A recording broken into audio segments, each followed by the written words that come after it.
Well, I'm not sure they're going to find much on the tanker. The latest reports I've heard is that the tanker was empty. So, I don't know what they plan to do at that point. This was part of the so-called shadow fleet, which has been a thorn in the side of the neocons and others in Washington who want to enforce the sanctions against Russia. So I suppose this is a continuation of the Biden administration's approach to things with Russia. What are the consequences for us and the Russians at this point?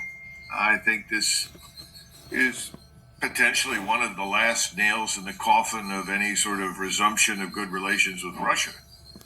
I think instead, President Trump, who from time to time has conveyed the impression, at least, that he wanted a normalization of relations with Moscow, has now turned in a very different direction. And all of his efforts with Witkoff and Kushner and others have failed miserably. I don't know what they expect to get out of anything by seizing this particular vessel. The Russians are not fools. They're not going to go to war over one empty tanker.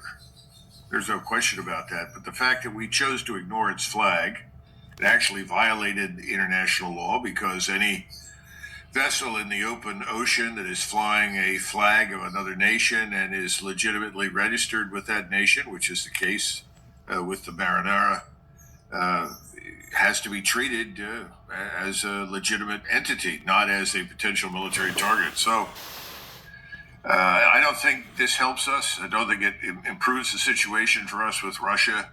We seem to have lost all interest in coming to some sort of resolution of the Ukraine conflict. And now we're focused myopically on Venezuela. This is part of that. And the opportunity here to tweak the nose of the Kremlin, I guess, was too appealing to dummies in Washington to ignore.